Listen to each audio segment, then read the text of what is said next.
السلام علیکم دوستوں، بسم اللہ الرحمن الرحیم۔ شروع اللہ کے نام سے جو بڑا مہربان اور رحم والا ہے۔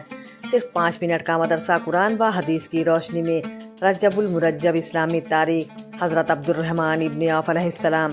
حضرت عبدالرحمن ابن عوف علیہ السلام ان 5 صحابہ میں ہیں جنہوں نے شروع زمانے میں حضرت ابوبکر صدیق رضی اللہ تعالی عنہ کی دعوت پر اسلام قبول کیا۔ حضرت عبدالرحمن بن عوف علیہ السلام رسول اللہ صلی اللہ علیہ وسلم سے 10 سال چھوٹے تھے۔ 30 سال کی عمر میں اسلام قبول کیا۔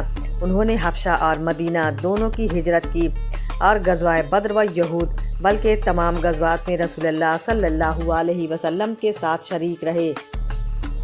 آپ کا شمار بھی ان 10 صحابہ میں ہوتا ہے جن کو نبی کریم نے دنیا ہی میں جنت کی خوشخبری سنائی تھی۔ جب حضور صلی اللہ علیہ وسلم ہجرت کر کے مدینہ آئے تھے تو ان کے پاس کچھ بھی نہ تھا۔ رسول اللہ صلی اللہ علیہ وسلم نے ان کا بھائی چارہ سعد بن ربی انصاری سے کیا تھا۔ حضرت عبدالرحمن نے ان سے کوئی مال نہیں لیا اور خود تجارت شروع کر دی۔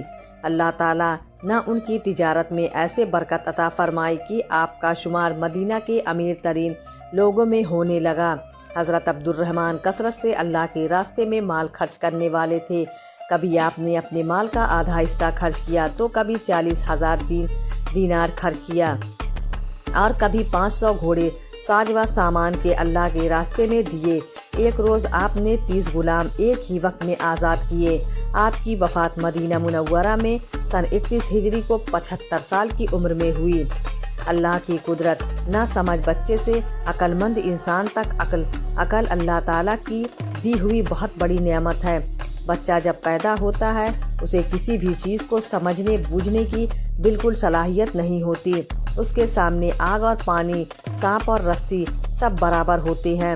اسے نہ تو اپنا سطر ڈھانکنے کا ہوش رہتا ہے نہ سردی گرمی سے بچنے کا ہوش رہتا ہے، لیکن اللہ تعالیٰ اسی کمزوری اور نادان بچے کو دھیرے دھیرے بڑھاتے ہیں اور اسے عقل و شعور کی دولت عطا کرتے ہیں، یہاں تک کہ وہ ہر چیز کو سمجھنے لگتا ہے۔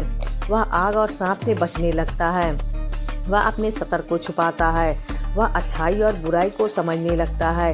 یہ اللہ تعالیٰ کی قدرت کی کاریگری ہے کہ جس نے ایک چھوٹے سے ناسمجھ بچے کو آہستہ آہستہ عقل و سمجھداری کے کمال تک پہنچایا۔ ایک فرض کے بارے میں، حج کن لوگوں پر فرض ہے؟ قرآن میں اللہ تعالیٰ فرماتا ہے، اللہ کے واسطے ان لوگوں کے ذمے بیت اللہ کا حج کرنا فرض ہے جو وہاں تک پہنچنے کی طاقت رکھتا ہو۔ ایک سنت کے بارے میں، مہمان کا اچھے الفاظ سے استقبال کرنا۔ حضرت ابن عباس علیہ السلام فرماتے ہیں کہ جب رسول اللہ صلی اللہ علیہ وسلم کی خدمت میں قبیلہ بنو عبد قیس کے لوگ آئے تو رسول اللہ صلی اللہ علیہ وسلم نے فرمایا، مرحبا، یعنی آپ کا آنا مبارک ہو۔ فائدہ اس سے معلوم ہوا کہ جب کوئی مہمان آئے تو خوش آمدید، مرحبا یا اس طرح کے الفاظ کہنا سنت ہے۔ ایک اہم عمل کی فضیلت، صف کی خالی جگہوں کو پورا کرنا۔ رسول اللہ صلی اللہ علیہ وسلم نے فرمایا، جو شخص صف کے درمیان خالی جگہ کو پورا کرتا ہے اللہ تعالیٰ اس کو کوئی عمل کے بدلے جنت میں ایک درجہ بلند کر دیتے ہیں اور اس کے لیے جنت میں ایک محل بنا دیتے ہیں۔ ایک گناہ کے بارے میں، خود کو برائی سے بچنے کا انجام۔ رسول اللہ صلی اللہ علیہ وسلم نے فرمایا، قیامت کے دن ایک آدمی لایا جائے گا اور اس کو جہنم میں پھینکا جائے گا۔ جیسے ہی وہ شخص جہنم میں داخل ہوگا اس کے پیٹ کی ساری انتڑیاں باہر نکل آئیں گی اور اس کو وہ اس طرح گھمائے گا جس طرح گدھا چکی کو گھماتا ہے۔ جہنمی لوگ اس کے پاس جمع ہو جائیں گے اور تعجب کے مارے پوچھیں گے، تجھے کیا ہو گیا؟ تو ہم کو بھلائی کا حکم کرتا تھا اور برائی سے روکتا تھا۔ تو وہ کہے گا، میں وہی آدمی ہوں، مگر میں تم کو تو بھلائی کا حکم کرتا تھا مگر خود اس پر عمل نہیں کرتا تھا، اور تم کو تو برائی سے روکتا تھا مگر میں خود اس سے نہیں رکتا تھا۔ دنیا کے بارے میں، ضرورت سے زائد عمارت وبال ہے۔ رسول اللہ صلی اللہ علیہ وسلم نے فرمایا، جو شخص ضرورت سے زیادہ عمارت بنائے گا تو وہ قیامت کے دن اس پر وبال ہوگی۔ آخرت کے بارے میں اہل جنت کی فریاد قرآن میں اللہ تعالیٰ فرماتا ہے، کافر لوگ دوزخ میں خوب چلاتے ہوں گے کہ اے ہمارے رب، ہم کو اس دوزخ سے نکال لو، ہم اب نیک کام کیا کریں گے، وہ کام نہیں کریں گے جو پہلے کیا کرتے تھے۔ جواب ملے گا، کیا ہم نے تم کو اتنی عمر نہیں دی تھی کہ جس کو سمجھنا ہوتا وہ سمجھ لیتا، اور تمہارے پاس ڈرنے والا بھی پہنچا تھا، تو اب عذاب کا مزہ چکھو، ایسے ظالموں کا کوئی مددگار نہیں ہے۔ طب نبوی سے علاج، کوڑھ کا علاج۔ رسول اللہ صلی اللہ علیہ وسلم نے فرمایا، زیتون کا تیل کھاؤ اور اسے لگاؤ، کیونکہ اس میں 70 بیماریوں سے شفا ہے، جن میں ایک کوڑھ بھی ہے۔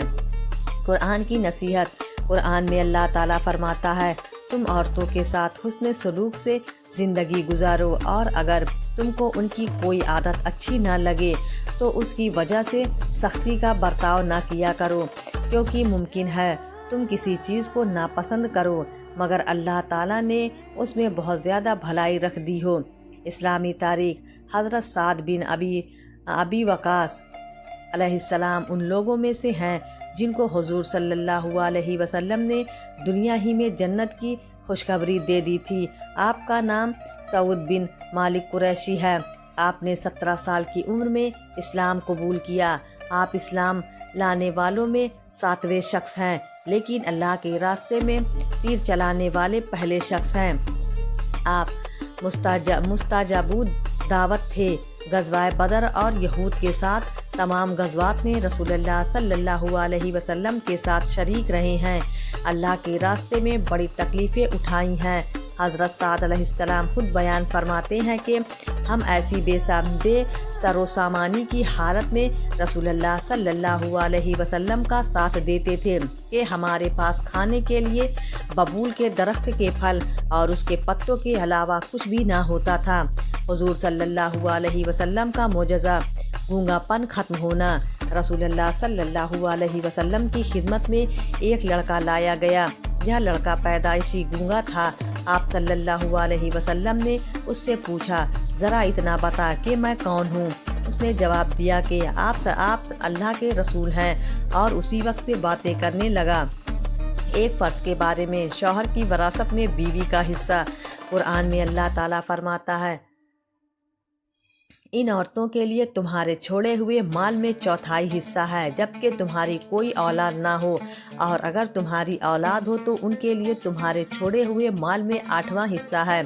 ان کو یہ حصہ تمہاری وصیت اور قرض کو ادا کرنے کے بعد ملے گا۔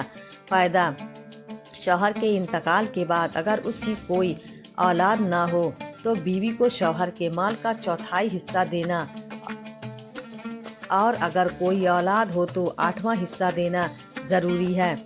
ایک سنت کے بارے میں، کھانے سے پہلے کی دعا۔ جب کھانا شروع کریں تو یہ دعا پڑھیں، بسم اللہ۔ اگر کھانے کے شروع میں دعا پڑھنا بھول جائیں تو یہ دعا پڑھیں، بسم اللہ اولہ و آخرہ۔ ترجمہ: شروع اور آخری میں اللہ کا نام لے کر کھاتا ہوں۔ ایک اہم عمل کی فضیلت: سوتے وقت سورہ کافرون پڑھنا۔ رسول اللہ صلی اللہ علیہ وسلم نے فرمایا، جو شخص رات میں سوتے وقت سورہ قل یا ایھا الکافرون پوری پڑھے تو وہ شرک سے بری ہوگا۔ ایک گناہ کے بارے میں، سود خور سے جنگ کا اعلان۔ قرآن میں اللہ تعالیٰ فرماتا ہے، اگر تم سود لینے سے باز نہیں آئے تو اللہ اور اس کے رسول کی طرف سے جنگ کا اعلان سن لو۔ لہٰذا ہر مسلمان کو سود سے بچنا چاہیے۔ دنیا کے بارے میں، دنیا سے بہتر آخرت کا گھر ہے۔ قرآن میں اللہ تعالیٰ فرماتا ہے، دنیا کی زندگی سوائے کھیل کود کے کچھ بھی نہیں، اور آخرت کا گھر متقیوں یعنی اللہ تعالیٰ سے ڈرنے والوں کے لیے بہتر ہے۔ آخرت کے بارے میں، جنت میں سب سے زیادہ عزت والا۔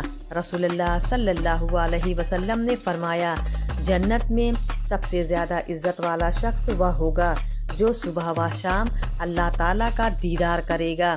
طب نبوی سے علاج۔ رائی کے فوائد۔ رسول اللہ صلی اللہ علیہ وسلم نے فرمایا، 2 کڑوی چیزوں میں